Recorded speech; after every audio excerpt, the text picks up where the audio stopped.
Fine. Okay, we'll pause.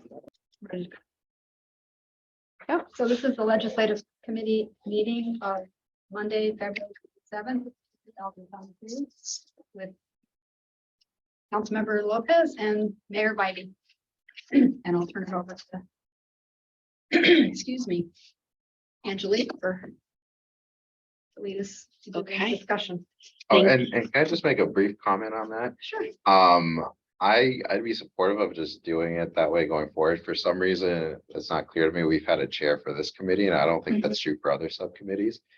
So I'd rather just set the standard, Okay, proceed that way. that's fine with me. Yeah. I've always kind of believed that subcommittees kind of manage themselves with the two people. Yeah, and I think it should be equal. Yeah. Yeah, so Great. that's all, but. That sounds perfect. Thank you. So I'm just going to run us through the meeting for today. We have a number of items on the agenda, but we'll start with public comment. And I don't see anyone is looking to get into our virtual meeting. And we have no members of the public here in attendance or asking to speak. So if you're okay, we'll go on to new business. And if you are okay, I'd actually like to go over the legislative updates first because it's a very brief 30-second update. I did get word from the league today that 2,632 bills have been introduced. 1,000 of them are placeholders. The high number comes with the fact that these are 2-year bills, as you know. So everyone's kind of getting them in, and whether or not they'll all advance through seriously or just kind of be holdover space or placeholders for the next year is yet to be just determined. The league attributes the high number also to the new members in the legislature, and has indicated, so they do a webinar at the beginning of every year to help guide the cities through the most impactful legislation that's being considered. That is yet to be scheduled, but they should let us know in a couple of weeks. So it's early yet, and then we'll be able to filter through those that they think are impactful and focus on the ones that we believe are impactful for the city of Campbell. We'll put together a new matrix. Jose will be helping me in that regard, and then we'll bring it to you as soon as it's ready. So I just wanted to let you know we're still on top of that process. Yeah, just some comments. I also had heard that, I guess it's a pattern that new members tend to introduce a lot more legislation. I don't know if they get jaded or what happens as they go on, but there's quite a lot of them that this year, and there's been a lot of turnover. So I think there's some of that. So far from what I'm hearing, I think in terms of housing, which is one of the topics that most impacts us, the biggest thing that I'm hearing is the attempt by Senator Wiener and Assembly Member Buffy Wick, who are the respective chairs of the Senate and Assembly Housing Committees, to do a reauthorization of SB 35. That had been a 5-year bill when it was instituted, so which means it would sunset in 2025. And I don't expect that will be too difficult to pass, considering that there's only been more support, for better or worse, for those kind of bills since SB 35 was passed. But it is turning a big fight between the carpenters and the trades, because they have different versions of legislation that they support with different protections. And so that might get sticky there. Maybe I could hold up the bill if they really want to make a fight of it. But I think that's something we should We'll try. start thinking about how you track it, think about how that impacts us. Okay, That would absolutely. be the big discussion. Thank you for the heads up. Yeah. Okay, so that takes us to the legislative advocacy and principles policy. So I had asked Diane. Actually, before we do that, could we go back? Because I think legislative updates would make the most sense. last year, what we tried to do, and we're fairly successful, is to arrange meetings with, our representatives to hear what they're thinking and just to try to coordinate. And then I think we're hoping to get to is if there are problems that we need, I think might be tough this year, but for funding or things like that, Mhm. we could have those conversations in advance or just hear what their priorities are. And for those kind of funding requests, there's a longer legislative timeframe, so there still is room. But regardless of those discussions, I think there's value to just hearing from them or staff what they're thinking, what their priorities were, and why, and have the chance to ask questions. So I'm curious what you think, but I would be interested in trying to set something up Sure. like that. And this is usually a good time, while before the deadline crunches, you get later in the year. Okay, so I'm happy to reach out. Was that an in-person meeting or was that done on Zoom? Virtual, yeah, it's all virtual, in here, but they joined us virtually. Mhm. That makes sense. Sure, so I can reach out to them as I did last time Yeah. and. Who did we meet with last time? Some people have hopped between offices, so now I have a hard time keeping it straight with the staff. Dave, oh, I thought we. Yes, we met with Tara from his office. That's right, and we had another one scheduled and we had to cancel for some reason. That was with Senator Becker. But Was it Patrick? No, that was Alex. Okay, And he did that. They're technically not. He's going to take over from Dave Cortese, I think, in 2024. So some of his also, is relationship building. But that's why I didn't feel that. I think it was fine to wait a little bit before doing that one. And we met I with Celeste Walker, who I want to say was with Evan Lowe at the time. Oh. She's worked at like 3 or 4 offices, so I don't think she's there anymore. But I think she's with Oshkara now. Oh, is she? Okay. Yeah. I didn't realize that. It's the latest, yeah. But I think that'd be good. I think I don't think we were successful with scheduling something with Mark Berman, but since he'll be a new representative, I think that would have a lot of value. okay. Yeah. We can set that up and then. And actually Josh Becker just sent me an email over the weekend wanting Oh, to good. do a meet and greet. So I think he would be able to get into the loop since he's going to be now representing us. Absolutely. Okay, good idea. Last year, when they finalized the districts, I know Paul met with Mark Berman and I met with them and took him around the city hall and the police station and said, hey, Evan Lowe funded that, and that. And so, it's kind of made that clear. So I think they want to support us. And so we can think about how to do that in a way that aligns with, the priorities of the city and the council, not necessarily just this committee, but I think we can help lay the support for that. Okay, I'll definitely reach out to them. And see. And like last time, if I can help, just, because I know a lot of the staffers, just let me know. Okay, Yeah. perfect. Thank you. Okay, we're ready to move on to. Yeah, last interruption, yeah. Okay, so for the policy, I asked Diana to go ahead and attach what was attached to our staff report for the council meeting when it went. So you have the red line version of what was proposed and the clean copy. I also went back and looked at the minutes, just as a reminder, so that we could go over what the comments were from the council as a whole. Thank you. And the issues that were the big discussion items were, do we add an alternate? 3 out of the 5 members felt no, that's not the way to go.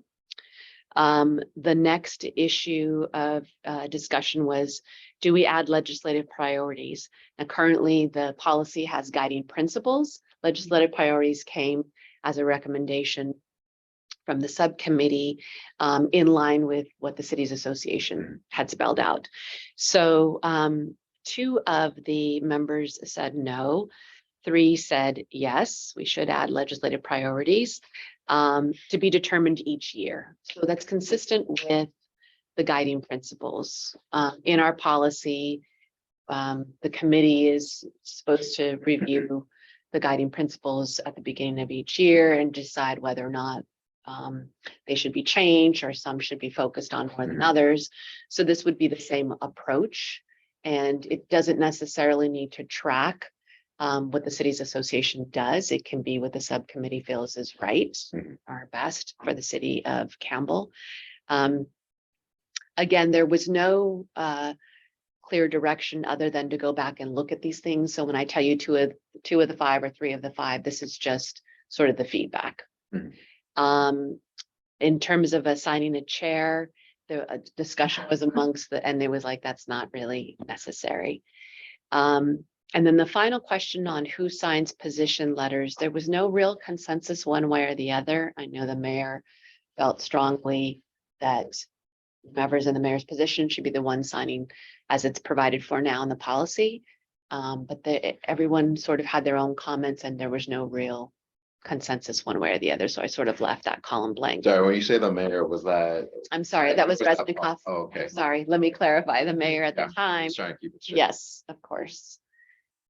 So that's kind of where we were left, and we thought it appropriate to bring back to the subcommittee and have further discussion around those particular topics and anything else you want to review. So we're at your disposal. Great.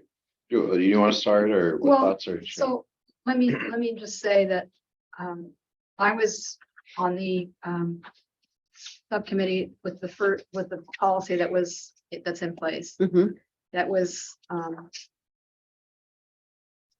which I thought was a pretty decent policy.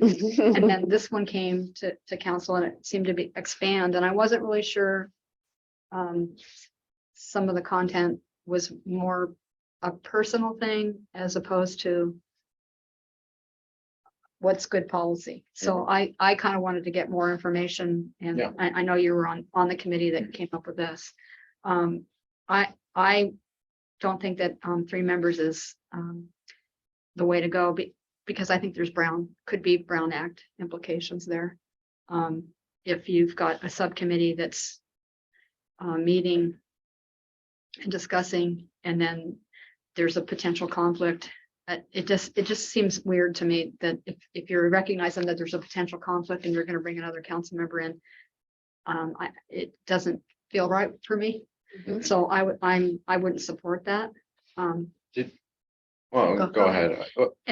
Go ahead. Did we ever have Bill review that? That particular question? Yeah. Okay. No, but I mean, we can if you'd like. I think because 3 of the council members at the time felt that they didn't want an alternate. We just sort of left it as that's probably the direction, but we can Revisit that. Yeah, but it's a valid, concern. And then also from what I got out of the revised draft was the mayor serving on the legislative subcommittee, which to me totally makes sense. Because the mayor typically serves on the city's association, and so it's more cohesive to have the mayor and another person be the alternate on that legislative subcommittee of the city's association as well. I think it just makes it easier. Although obviously the mayor appointments are subject to the individual mayor, but it does make sense to me. So if somehow we could wordsmith that so that that continues.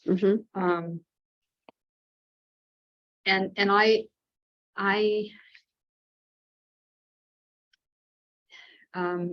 personally liked and I don't see that in here, the original scope.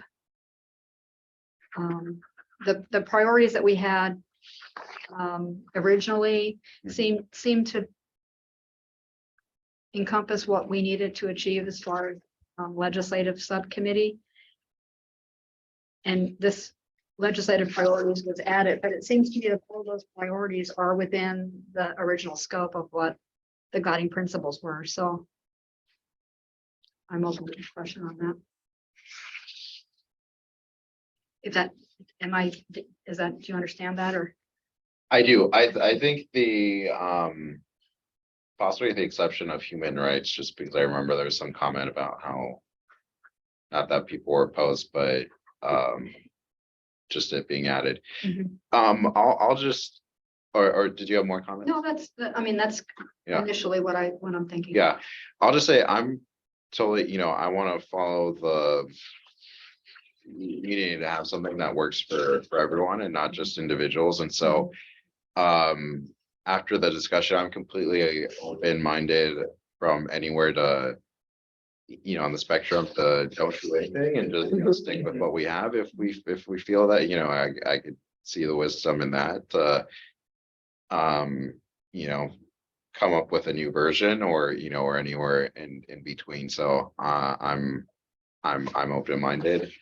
I think for the most part, recommendations came out of specific issues that arose, but Mhm. the what the actions we took to address issues were allowable under the old guidelines and so we obviously came up with things that worked. And so I guess that being an argument to say, hey, just leave things alone and we can deal with problems if they come up. Mhm. I think almost anything you're gonna run into at some point there's gonna be an individual, I would support having the mayor be on. Mhm. At some point, just make it a mayor who's totally uninterested or doesn't want to be on the city and whatever, and we can't control that. So I don't think anything is gonna be able to perfectly serve every contingency, and maybe we went too far in that direction of trying to think through all the outcomes and that made it unworkable.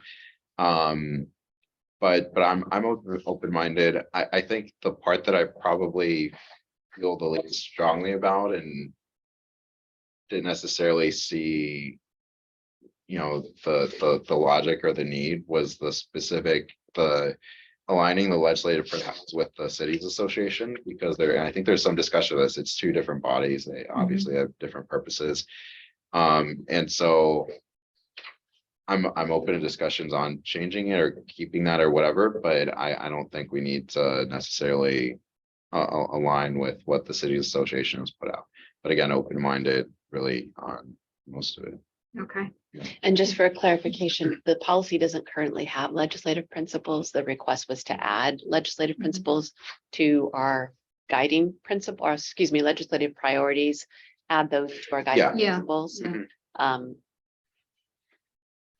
Which those legislative priorities are kind of what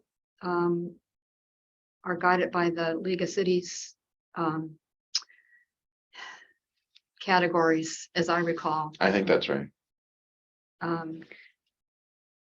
For the I would say for the most, yes, the category, the groups that they break down to address the different pending legislation. Although I don't remember the human rights or Yeah. library services being, they might be rolled up into some of the other categories and not Yeah. pulled out, distinguished. And I guess my point is that, like the public works, Todd's going to be aware of legislation that's, affecting Mhm. possible legislation that's going to affect public works. And so to me, it's kind of overstating. Redundant, Yeah, redundant. because regardless of Defined the, under the guiding principles. Yes. So to me, it's kind of, regardless of the category, if it has Yeah, a direct yeah. impact on the city, we should be focusing on it. yeah. And so I look to staff to know that, Mhm. or to be aware of that, or expect them to know that. Mhm. I will just not necessarily disagreeing, just Mhm. to add to that where I'm coming from. I do think staff is really on top of legislation that has passed and sometimes not taking effect for a year or two or however long, and keeps us updated, is very proactive about it. But I think some of the value for this of this subcommittee can be in trying to be more prepared ahead of time, because Todd may not necessarily be tracking the same way that that Angelique had been last year and some of that, and know that there's a threat of this or this changed or that, and so I think that can be helpful too. Mhm. But And you had, I think you had raised that last time, so you were asking if we were following up with our potentially impacted departments, and so I did actually, Yeah. with Public Works and with economic development, even with the chief of police, they have their own sort of legislative group Yeah.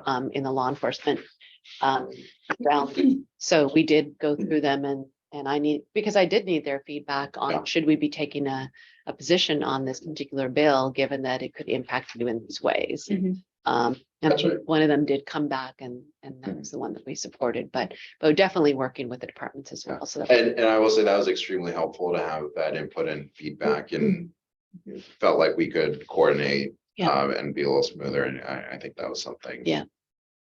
Something that we started later. Yep. So if there could be a way to do that again or just build that in, I think that'd be a positive thing. Okay. But otherwise, I'm really open-minded. I mean, I don't feel like we have to stick to what was proposed or what, I mean, do you have a strong preference on? I guess my only thing is I don't want to get too far into developing something that then gets shot down again. Yeah. You know, I feel like Yeah. there's more productive ways to spend our time. And I don't take that personally. I think, you know, I think it was a valuable discussion to have, but I don't want to go too far down that road if it's not helpful. Yeah, I mean, I'd like to have a balance so that we have some guidelines. Yeah. You know, that guides this committee, but not to be to the point where we have to stick to every little point Yeah. in here. You know, I think I do think there's value in providing, in sending letters. Yeah. On legislation. I know previous mayors felt differently. And I think as the mayor and the spokesperson for the council, that regardless of the personal opinion, that person should be submitting or signing the letter on behalf of the city. Mhm. And so if there's a way to codify that somehow. Mhm.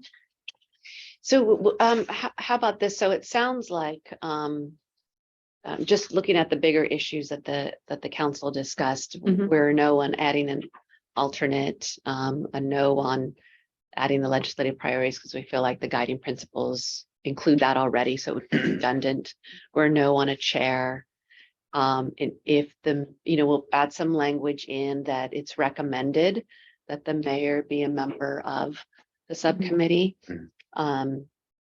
So that it's strong language, but not, forcing anyone. And then, And then you had another suggestion that I thought was good. And am I understanding correctly? The other members, so me in this case would be the alternate. I guess that wouldn't work this year for city association because that hasn't been assigned.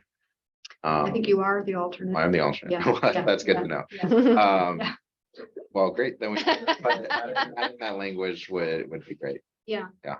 And then I think that if the subcommittee is in disagreement on a particular bill, then it would go to the to the council, council. to the But full if the council, subcommittee is in agreement. in agreement, then the mayor can just sign without it going to council. Yeah, I think that makes sense. That Yeah. makes sense. I think that's how it's drafted now. We can tighten it up the language a little bit and then add the recommendation that the mayor be one of the members.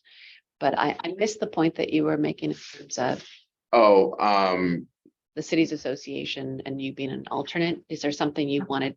maybe adding that language in there. I don't think it's in there now. Just that it's recommended that the second member of the legislative subcommittee, who's not the mayor, be the alternate to the cities association legislative Okay, subcommittee. okay. Although, as you said, that sometimes the cities association is doesn't have to be consistent with Yeah. individual council, but Yeah. it helps to be informed and be on Yeah. the committee so that you're Mhm. aware of. Yeah. I did think that was a valuable.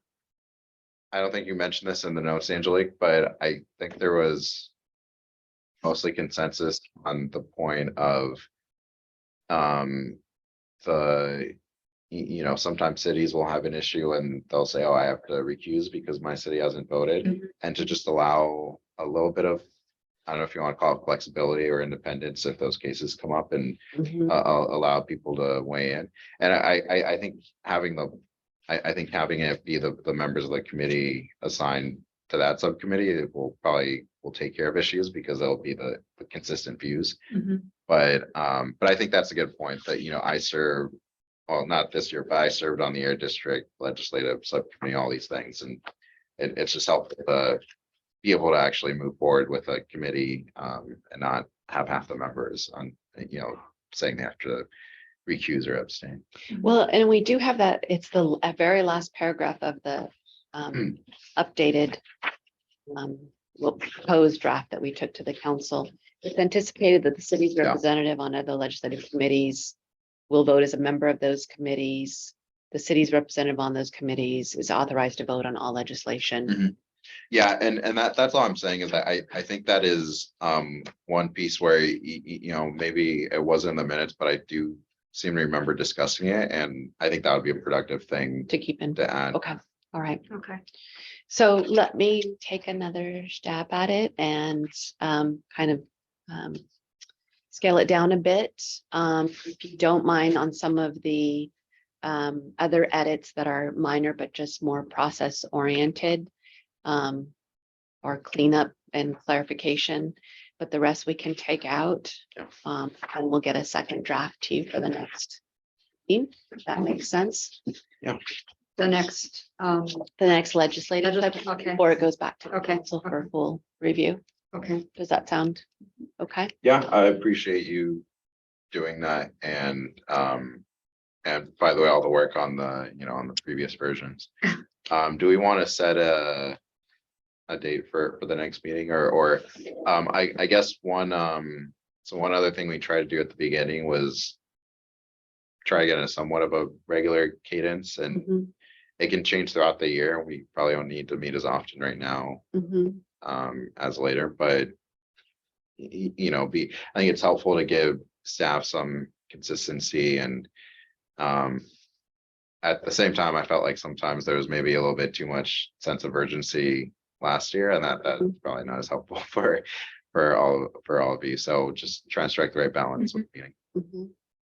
I know that the Monday meetings worked well, the Monday where there wasn't a council meeting Okay, following, so we can at least focus on that time frame, and then sure. we could look for a time a month out, if you'd like, and I can have Diana work both of you on your calendars. That'll at least give us time to come up with our next draft of this policy. Hopefully by then, the league will have had its webinar and we could at least start letting you know how that's going. And then I'll also be able to give you an update on the feedback from the different representatives' offices.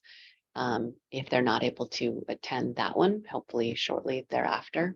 I'm happy to invite them down in person. I know that a couple of them are willing to do that have local offices. They were staff members, though. That didn't seem like we would have much luck, although you did, in getting the representatives here. But we can try for in person if you prefer that as well. But I'll just start reaching out to them and see. Yeah. It's kind of helpful, I think, to have that connection. Yeah, I think generally in person is nice, but it's not essential to me if it doesn't work out Okay. for their meeting. And my feeling is it would be, I'd rather have them in person on Zoom rather than talking to an aide. Oh, I see. Okay. I mean, I think Okay. they're elected to represent us. We should be able to FaceTime with them. Yeah. Fair So, point. I will make yeah, sure that that's they know that that's our fine. preference. what I feel about it. Okay. Not that their aides are not capable. I just, You want FaceTime with I them? think we should have FaceTime. Mhm. And then, so at what point do we go to council with this at all? Is this all kind of committee driven? Which part of it? Well, the legislation that we're tracking, or The policy, well, I know the policy itself is gonna come back, because, it's obviously gonna need some changes again, but, or we, do we just do a verbal at the meeting? How was that I can't remember how that was handled last year. Did you? just I don't even remember if we did a verbal, I mean, I think we, not saying it has to be this way, but I think we did a very general, the subcommittee met. Okay. And discussed this.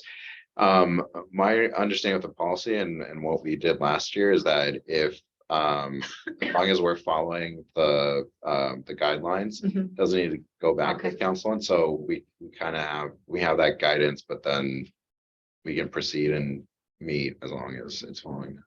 Okay. It was intended to save time and give the committee that authority to Yeah. write the position letters Mhm. and send them up. But Yeah. if there's a disagreement and you want it to the council, but an update is a good idea. Yeah. I think we also provided copies of any position letter that we sent to all of the council. Oh, okay, We will continue to do Yeah. that. okay. And I think there's a provision here that has us posting them, but I'll take a closer look. If it was not already in there, it was a request that it be added. But we can do that as well, so that members of the public are aware of the positions that we're taking. Mhm. Yeah. And what about, if a council member, feels passionate about a certain a certain bill or something that this committee isn't necessarily tracking or think that's important? I would- Or as important, how, did that come up at all, or, how was that handled? I don't think this ever really came up, but I suppose that if we want to do something that was outside of the scope, that would have to go back before council. Okay, I think that's a fair process. I don't know if there's a way for someone who's not on the subcommittee to initiate that, though. You can make a referral at the council meeting to staff, asking that they look at something, or if it could be put on the agenda, and then the person would come to. That would be at the end of the meeting. Mhm. Okay. okay. When items are referred to staff for Yeah. further research or whatever, they could pick Okay. it up then. I mean, I know that Liz was really involved in all of the legislation, so I don't recall another council member, Mm-mm. you know, bringing or asking about certain legislation, but just in case that were to happen, I wanted to see that we had some opportunity to be able to address it. I don't, and I think, I mean, I think the guidance that's in here currently about the topics, leaving out what was proposed to be added in, I think it covers what impacts the city pretty well, and so Okay, I don't recall there being a time in the subcommittee itself when there was something that we thought was important, but that was outside of that. Mhm. okay, Yeah, I'd agree. all right.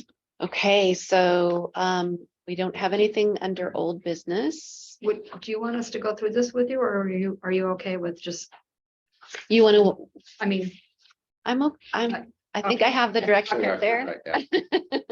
but I'm happy to do either, No, whatever your I- comfort level is. I think we'll Yeah. probably see a lot less red. Yeah, it's gonna be way scaled I down. just hope you're okay with that, because I know you spent time working. Oh, on this. absolutely. No, I mean, like I said, I think it was done in good faith, but it's not personal. I Yeah. respect everyone's opinion, Yeah. and so I came in totally open-minded in terms of what direction we took, and Okay, I think the things we all touched on are common sense things that. yeah, I just Good. really want to have a policy that's efficient and we can Yeah. accomplish things and Yeah. not necessarily have to go to council every time. Or box ourselves in. Box, Yeah. Yeah, and there's a danger to trying to plan out every Yeah. possibility so much that you get so specific and legalistic. Mhm. Okay, Okay. So that we have nothing under old business. And if there's nothing else that either committee member wants to raise, then we can adjourn. great. Nothing else? Turn at 3:07. 3:07 adjourned. Thank you both very much. Thank you. Bye. Angelique, can I just talk to you for a second Sure. about something?